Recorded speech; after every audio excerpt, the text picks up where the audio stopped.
John Hartman tercengang dan terbakar ambisi. 6 kali timnas Indonesia gagal di final, kini 2026 ditetapkan sebagai tahun pembalasan sejarah. John Hartman melihat potensi besar yang selama ini seperti terkurung oleh trauma kegagalan di momen-momen krusial. Simak penuturan lengkapnya yang bikin dakdikduk mendengarnya. Bela Garuda sampai titik darah penghabisan. Ketika Bung Towel dan Coach Justin mengkritik John Hartman, netizen dan pemain timnas Indonesia turun tangan. Simak fakta selengkapnya berikut ini.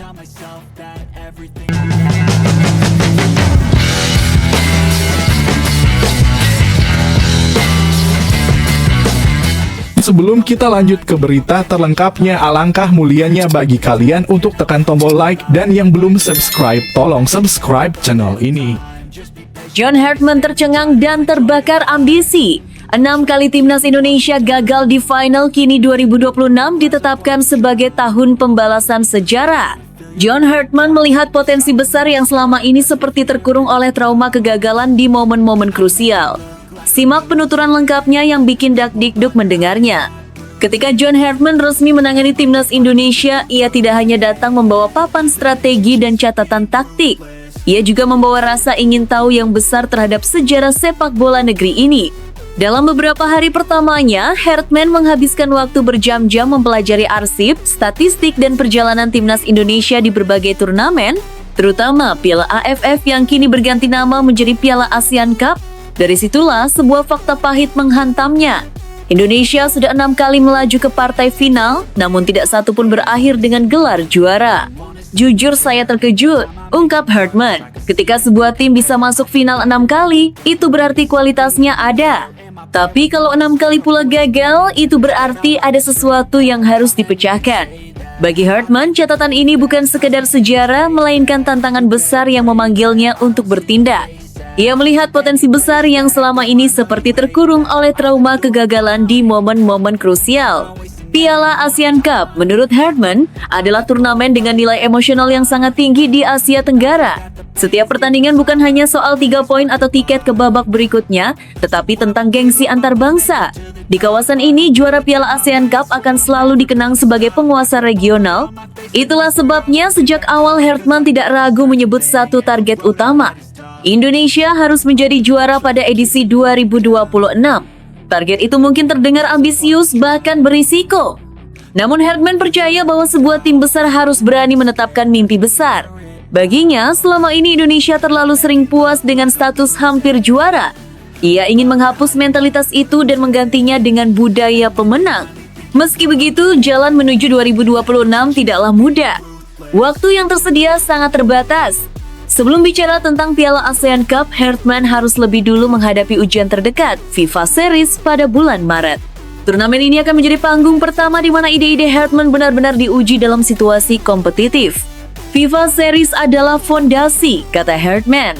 Di sanalah saya akan melihat siapa yang siap untuk proyek jangka panjang ini.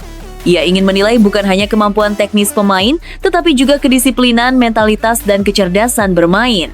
Dalam pikirannya, pemain yang akan membawa Indonesia juara bukan hanya yang paling berbakat, tetapi yang paling siap secara mental. Hartman juga sadar bahwa ia bekerja dalam kondisi yang serba mepet. Jadwal liga yang padat, pemain yang tersebar di berbagai negara, serta waktu latihan yang terbatas membuat setiap sesi menjadi sangat berharga. Ia menuntut intensitas tinggi dan fokus penuh. Tidak ada ruang untuk setengah-setengah. Satu hal yang sangat ia doakan adalah kesehatan para pemain. Dalam turnamen singkat seperti Piala ASEAN Cup, cedera bisa menjadi pembeda antara juara dan pecundang. Hartman berharap semua pemain terbaik Indonesia bisa tiba di turnamen dalam kondisi prima. Ia tahu bahwa tim yang kuat di atas kertas bisa runtuh jika kehilangan 1 atau 2 sosok kunci. Di dalam ruang ganti, Hartman mulai menanamkan narasi baru. 6 kali gagal di final bukanlah beban, melainkan bukti bahwa Indonesia selalu berada di jalur yang benar. Yang kurang hanyalah ketenangan dan ketajaman di saat-saat menentukan. Ia ingin para pemain masuk ke setiap pertandingan dengan keyakinan bahwa mereka pantas menang. Para pemain pun mulai merasakan perubahan atmosfer. Mereka tidak lagi sekadar bersiap untuk sebuah turnamen, tetapi untuk sebuah misi. Setiap latihan terasa seperti bagian dari puzzle besar yang akan dirakit menuju 2026. Ada rasa lapar, ada rasa penasaran dan ada tekad untuk menghapus cerita lama. Bagi para supporter, kata-kata Herdman tentang mengangkat juara terdengar seperti janji yang sudah terlalu lama mereka tunggu. Selama bertahun-tahun mereka menyaksikan timnas jatuh di momen paling menyakitkan. Kini ada seseorang yang datang dan berkata bahwa itu semua harus diakhiri. FIFA Series di bulan Maret akan menjadi titik awal dari segalanya. Dari sana, publik akan melihat apakah timnas Indonesia benar-benar mulai berubah. Apakah ini hanya mimpi indah atau awal dari sebuah revolusi? John Herdman tahu bahwa tekanan akan sangat besar. Namun justru disitulah ia merasa hidup. Ia datang ke Indonesia bukan untuk bermain aman, melainkan untuk menantang sejarah. Dan jika semua berjalan sesuai rencana, maka pada tahun 2026 Garuda tidak lagi sekedar terbang tinggi, ia akan mendarat di puncak, membawa pulang trofi yang selama ini hanya bisa dibayangkan.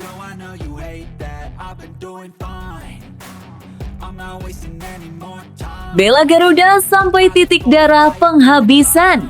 Ketika Bung Towel dan Coach Justin mengkritik John Herdman, netizen dan pemain timnas Indonesia turun tangan. Simak fakta selengkapnya berikut ini.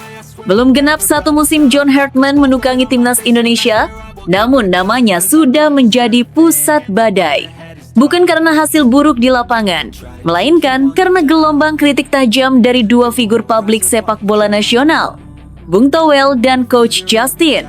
Apa yang awalnya berupa analisis taktis, perlahan berubah menjadi konflik opini besar yang memecah ruang publik, mengguncang media sosial, dan memicu reaksi emosional dari para supporter hingga pemain timnas sendiri.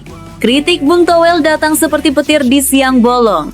Ia mempertanyakan apakah gaya kepelatihan Herdman benar-benar cocok dengan DNA sepak bola Indonesia. Menurutnya, Indonesia memiliki karakter bermain cepat, penuh improvisasi dan agresif.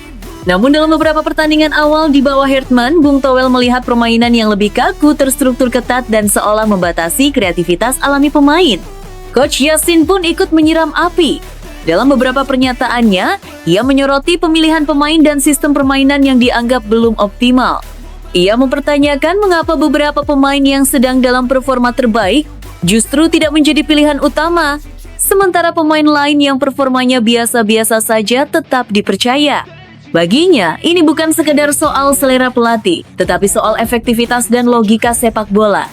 Namun, siapa sangka kritik itu justru memantik ledakan besar dari publik. Media sosial seketika penuh dengan pembelaan terhadap John Herdman, tagar dukungan untuk timnas dan pelatih baru bermunculan. Ribuan komentar membanjiri unggahan Bung Towel dan Coach Justin. Ada yang membantah dengan data, ada yang membela dengan emosi, dan tak sedikit yang menyerang balik secara personal. Para supporter Garuda merasa timnas sedang berada di fase yang sangat sensitif. Pergantian pelatih, perubahan sistem, dan regenerasi pemain membutuhkan waktu. Mereka menganggap kritik yang terlalu keras di fase awal justru berpotensi merusak kepercayaan diri pemain dan mengganggu stabilitas tim. Dalam benak mereka, Herdman bukanlah pelatih sembarangan. Ia datang dengan pengalaman internasional dan reputasi sebagai pembangun tim. Yang membuat situasi makin panas adalah munculnya respons dari beberapa pemain timnas Indonesia. Meskipun tidak menyebut nama Bung Towel atau Coach Justin secara langsung, unggahan dan pernyataan mereka jelas menunjukkan sikap. Ada yang menulis tentang pentingnya rasa saling percaya, ada yang menekankan bahwa ruang ganti harus dilindungi dari kebisingan luar, dan ada pula yang menegaskan bahwa mereka percaya penuh pada arahan pelatih. Bagi para pemain, John Herdman bukan sekadar pelatih, melainkan figur yang mencoba memahami karakter mereka, latar belakang mereka, dan mimpi mereka. Ia datang bukan hanya membawa taktik, tetapi juga pendekatan psikologis yang membuat pemain merasa dihargai.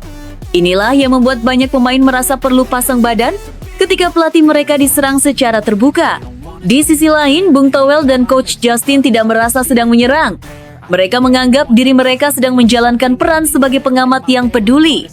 Bagi mereka, sepak bola Indonesia terlalu sering terlena oleh euforia. Kritik keras diperlukan agar standar tidak turun dan agar timnas tidak terjebak dalam zona nyaman, Masalahnya, di era digital, batas antara kritik dan serangan menjadi kabur. Potongan video pendek, kutipan yang dipelintir, dan judul sensasional membuat pesan asli seringkali kehilangan konteks. Apa yang awalnya berniat memberi masukan, berubah menjadi seolah-olah penolakan terhadap seluruh proyek John Hartman. Di tengah kekacauan opini ini, satu hal justru terlihat jelas. Betapa besarnya cinta masyarakat Indonesia terhadap Timnas. Orang bisa marah, berdebat, bahkan bertengkar di kolom komentar. Tapi semua itu lahir dari satu sumber yang sama, harapan agar Garuda benar-benar terbang tinggi. Kini, John Hartman berada di tengah pusaran ekspektasi yang luar biasa. Ia harus membuktikan bahwa pilihannya bukanlah kebetulan, bahwa sistem yang ia bangun memang dirancang untuk jangka panjang, dan bahwa pemain Indonesia mampu berkembang di bawah pendekatannya. Waktu akan menjadi hakim yang paling adil. Sementara itu, Bung Toel dan Coach Justin tetap akan bersuara. Para supporter tetap akan membela, para pemain tetap akan bertarung di lapangan, dan publik akan terus mengamati, mengkritik, dan berharap. Karena di negeri ini, Timnas Indonesia bukan sekadar tim sepak bola. Ia adalah simbol harga diri. Dan ketika simbol itu disentuh, seluruh bangsa seakan ikut berdiri, siap membela sampai titik darah penghabisan. Namun tunggu dulu. Setelah admin telusuri secara mendalam bahwa berita di atas adalah karangan belaka dan hoax, ini sebagai edukasi supaya penonton lebih jeli dalam memilih berita.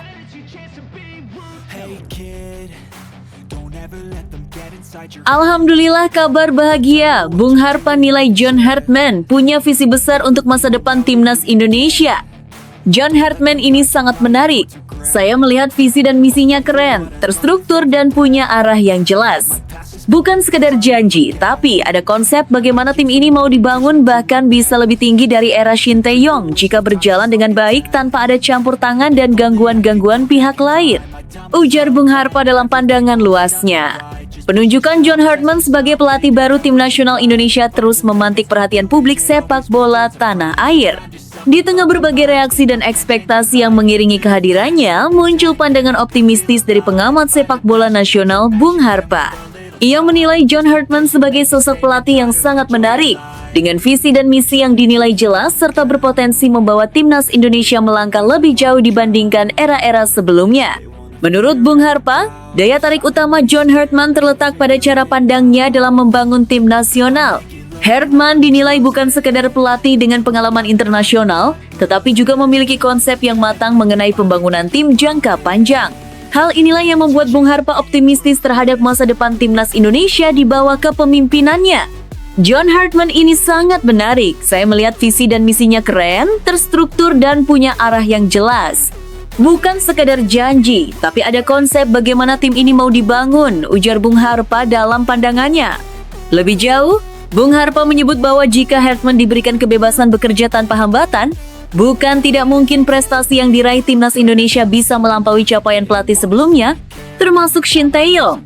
Ia menilai bahwa keberhasilan sebuah tim nasional tidak hanya ditentukan oleh kualitas pemain, tetapi juga oleh kestabilan manajemen dan minimnya gangguan non-teknis. Kalau tidak ada kendala teknis maupun pengganggu-pengganggu di luar lapangan yang selama ini sering muncul, saya yakin prestasi John Hartman bisa lebih tinggi dari Shin Tae-yong, katanya.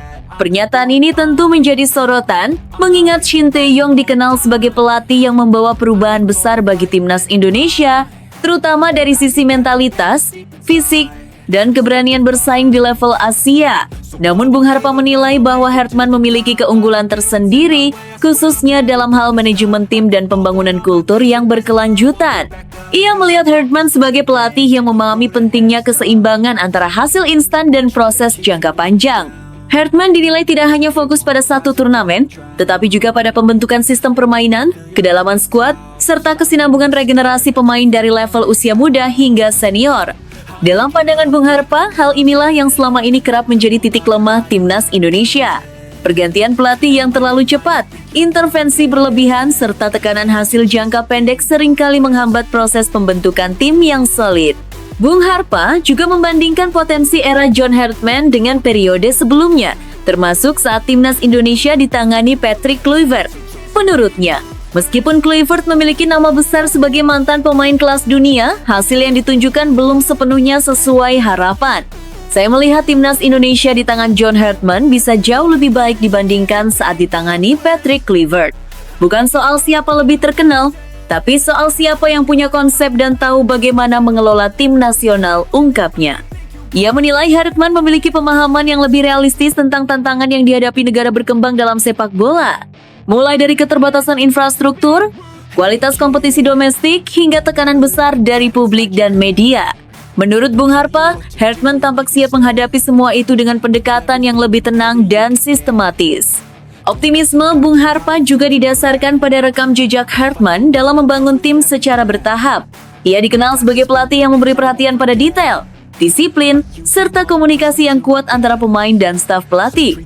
Hal ini dinilai penting untuk menciptakan tim nasional yang tidak hanya kuat secara teknis, tetapi juga solid secara mental. Namun demikian, Bung Harpa mengingatkan bahwa keberhasilan Hartman tidak bisa berdiri sendiri. Dukungan penuh dari federasi, klub, pemain, hingga supporter menjadi faktor krusial. Tanpa kesatuan visi, sebesar apapun potensi pelatih, hasil maksimal akan sulit dicapai. Kalau semua elemen bisa satu arah, tidak saling tarik-menarik kepentingan dan memberi kepercayaan penuh kepada pelatih, saya sangat optimistis timnas Indonesia bisa berkembang pesat, ujarnya. Ia juga menekankan pentingnya kesabaran publik. Menurutnya, proses membangun tim nasional membutuhkan waktu, konsistensi, dan ruang untuk melakukan evaluasi tanpa tekanan berlebihan. Kini, harapan besar pun mengiringi langkah awal John Hartman bersama timnas Indonesia. Publik menanti bagaimana visi dan misi yang disebut Bung Harpa sebagai keren dan jelas itu akan diterjemahkan di lapangan. Apakah Hartman mampu membawa timnas Indonesia melampaui capaian era Shin Tae-yong dan menutup kekurangan dari masa sebelumnya? Semua akan terjawab seiring waktu. Satu hal yang pasti, kepercayaan mulai tumbuh. Dan di tengah optimisme tersebut, timnas Indonesia kembali memiliki harapan baru untuk melangkah lebih jauh dan lebih matang di bawah arahan pelatih anyar mereka. Namun tunggu dulu. Setelah admin telusuri secara mendalam bahwa berita di atas adalah karangan belaka dan hoax, ini sebagai edukasi supaya penonton lebih jeli dalam memilih berita. Harapan itu kembali menyala. Marcelino Ferdinand ungkap kabar bahagia usai dihubungi John Hartman, timnas Indonesia akan hidup, bangkit, dan disegani lagi. Saya benar-benar bersyukur timnas Indonesia sekarang punya pelatih baru John Hartman. Jujur saja, saya bahkan sudah dihubungi beliau secara langsung. Ia meminta Marcelino untuk menjaga kebugaran tubuh, fokus pada kondisi fisik, dan berhati-hati agar tidak mengalami cedera. Kabar penuh haru dan harapan datang dari salah satu aset paling berharga sepak bola Indonesia. Marcelino Ferdinand akhirnya menyampaikan isi hatinya, dan apa yang ia ungkapkan langsung menyentuh perasaan para pecinta timnas Indonesia. Di tengah babak baru sepak bola nasional, Marcelino mengaku sangat bersyukur dan bahagia dengan kehadiran pelatih baru timnas Indonesia, John Hartman. Sosok yang menurutnya membawa cahaya baru setelah masa-masa sulit yang pernah ia lalui. Saya benar-benar bersyukur timnas Indonesia sekarang punya pelatih baru John Hartman. Jujur saja, saya bahkan sudah dihubungi beliau secara langsung, ujar Marcelino dengan nada penuh rasa syukur. Pengakuan ini sontak menjadi perhatian publik karena menunjukkan betapa seriusnya Hartman membangun timnas Indonesia bahkan sejak tahap paling awal. Bagi Marcelino, komunikasi langsung dari pelatih kepala bukan hal sepele. Dalam percakapan tersebut, John Hartman tidak hanya menyampaikan rencana besar, tetapi juga pesan sederhana yang sangat berarti. Ia meminta Marcelino untuk menjaga kebugaran tubuh, fokus pada kondisi fisik, dan berhati-hati agar tidak mengalami cedera. Pesan ini membuat Marcelino merasa diperhatikan secara personal, bukan sekedar dianggap sebagai nama di daftar pemain. Langkah awal itu saja sudah membuat hati saya bahagia lagi, ungkap Marcelino dengan jujur. Kalimat ini mencerminkan betapa besar dampak pendekatan Hartman bagi dirinya. Pasalnya, sebelum era kepelatihan baru ini, Marcelino sempat mengalami masa yang tidak mudah. Ia beberapa kali dicoret dari timnas Indonesia, situasi yang tentu sangat berat bagi pemain muda yang memiliki ambisi besar dan rasa cinta mendalam terhadap merah putih. Dicoret dari timnas bukan hanya soal kehilangan kesempatan bermain, tetapi juga soal pukulan mental. Marcelino mengakui bahwa pada fase tersebut ia sempat merasa sedih, kecewa, dan mempertanyakan posisinya. Namun ia tidak menyerah. Ia terus bekerja keras, berlatih, dan menunggu kesempatan yang mungkin tak kunjung datang, hingga akhirnya kabar tentang John Hartman mengubah segalanya. Yang paling membuat Marcelino kembali percaya adalah keyakinan dan jaminan langsung dari John Hartman. Sang pelatih disebut menyampaikan dengan tegas bahwa ia ingin membuat timnas Indonesia hidup kembali, bermain dengan determinasi tinggi, dan menjadi tim yang disegani oleh lawan. Bukan hanya tampil penuh semangat, tetapi juga berani menang dan siap bertarung di level yang lebih tinggi. Saya percaya dengan beliau. Track recordnya jelas, dia pelatih yang bagus dan penuh determinasi untuk menang, kata Marcelino.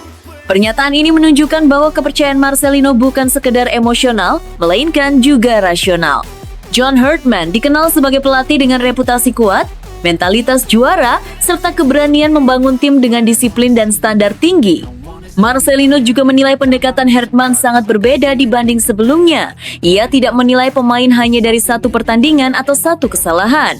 Hartman melihat pemain secara utuh, kondisi fisik, mental, potensi jangka panjang, dan kesiapan menghadapi tekanan besar. Inilah yang membuat Marcelino merasa kembali dihargai dan dipercaya. Sebagai pemain, ketika pelatih menghubungi langsung, kita merasa diperhatikan.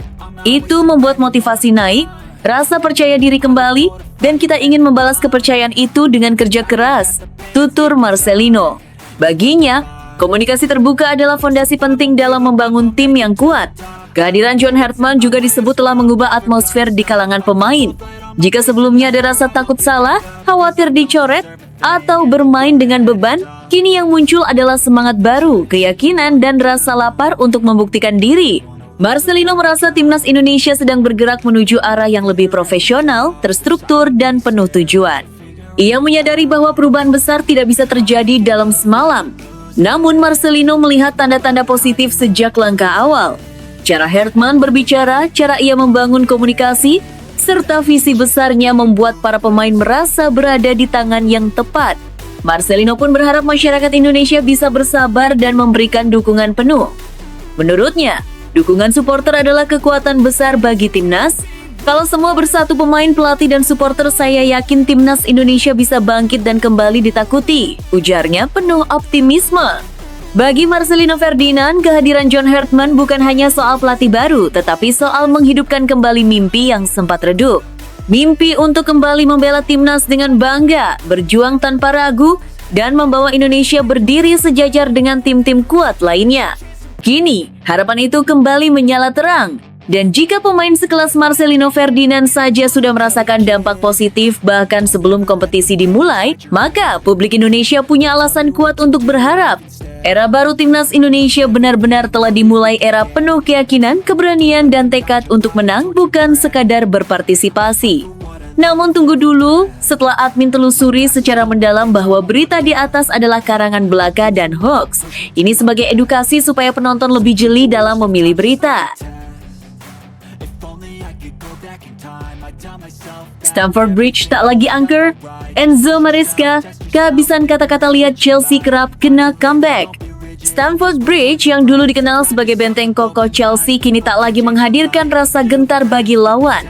Sepanjang musim 2025-2026, The Blues justru kerap kehilangan keunggulan saat bermain di kandang sendiri, membuat Enzo Maresca kehabisan kata-kata melihat situasi tersebut. Di Liga Inggris, Chelsea tercatat telah membuang 11 poin setelah sempat unggul lebih dulu, jumlah tertinggi di kompetisi musim ini. Lebih ironis lagi, 3 kekalahan di Stamford Bridge terjadi dalam kondisi memimpin pertandingan, masing-masing saat menghadapi Brighton, Sunderland, dan Aston Villa. Statistik ini kontras dengan masa lalu, ketika Chelsea pernah mencatatkan rekor 86 laga kandang tanpa kekalahan di Liga Inggris. Maresca menegaskan bahwa tren negatif ini bukan sekedar kebetulan. Menurutnya, Chelsea kerap kehilangan kontrol permainan setelah kebobolan, sehingga momentum berbalik ke pihak lawan. Meski banyak pihak menilai usia skuad yang muda menjadi penyebab utama, pelatih asal Italia itu menolak anggapan tersebut dan menekankan pentingnya memahami akar masalah secara menyeluruh. Kini pertanyaan besar muncul. Apa yang sebenarnya terjadi di Stamford Bridge? Apakah Chelsea membutuhkan pemain berpengalaman? Atau ada persoalan mental yang harus segera dibenahi? Tulis pendapat Anda di kolom komentar. Mikel Arteta siapkan Arsenal hadapi Aston Villa siap tempur di Emirates. Mikel Arteta tak ingin mengulangi kesalahan saat Arsenal takluk dari Aston Villa pada pekan ke-19 Liga Inggris. Kali ini, The Gunners akan menjamu Villa di Emirates Stadium Rabu 31,12 dengan persiapan yang lebih matang dan motivasi berlipat. Arteta mengakui bahwa Aston Villa adalah lawan yang tangguh. Konsistensi tim asuhan Unai Emery membuat mereka kini bertengger di papan atas klasemen. Menurut Arteta, pencapaian tersebut bukan kebetulan, melainkan hasil kerja keras yang terbukti di lapangan. Ia menyebut laga ini sebagai tantangan besar sekaligus pertandingan menarik untuk dimainkan. Pelatih asal Spanyol itu juga mengungkapkan bahwa dirinya telah menonton ulang kekalahan Arsenal dari Villa pada awal Desember lalu. Kekalahan di menit akhir tersebut dijadikan bahan evaluasi sekaligus pemicu semangat. Arteta menegaskan bahwa kemarahan dan kekecewaan harus diarahkan dengan cara yang tepat agar menjadi energi positif bagi tim. Menurut Anda, mampukah Arsenal membalas kekalahan dan menaklukkan Aston Villa kali ini? Tulis pendapat Anda di kolom komentar. Pantas Florian Wirtz bisa cetak gol debut di Liga Inggris. Ternyata Liverpool beri perlakuan khusus. Ternyata Liverpool memberi perlakuan khusus ke Florian Wirtz hingga bintangnya itu sukses mencetak gol perdana di Liga Inggris 2025-2026. Gelandang berusia 22 tahun itu sukses mencetak golnya saat The Reds menjamu Wolverhampton Wanderers Sabtu 27,12,225 malam WIB. Pada pertandingan tersebut, Liverpool berhasil menang dengan skor tipis 2,1 di hadapan para pendukungnya. Kemenangan tim asal Merseyside ini dibuka lebih dulu oleh Ryan Gravenberch pada menit ke-41 berkat tembakannya memanfaatkan umpan tarik Jeremy Frimpong. Hanya semenit kemudian, keunggulan Liverpool digandakan oleh Florian Wirtz berkat tusukannya ke kotak 16 Wolves, memanfaatkan bola sodoran Hugo Ekitike. Gol tersebut menjadi gol perdana dia di Liga Inggris usai tampil 17 laga dan melepaskan total 21 tembakan, seperti yang dikutip dari Opta. Setelah unggul 2 gol, tim tamu sempat memperkecil kedudukan lewat Santiago Bueno pada menit ke-51. Usai laga, Wirtz mengaku dirinya sudah punya perasaan kuat akan mencetak gol perdana di kasta teratas Inggris itu. Saya yakin suatu hari nanti saya akan mencetak gol.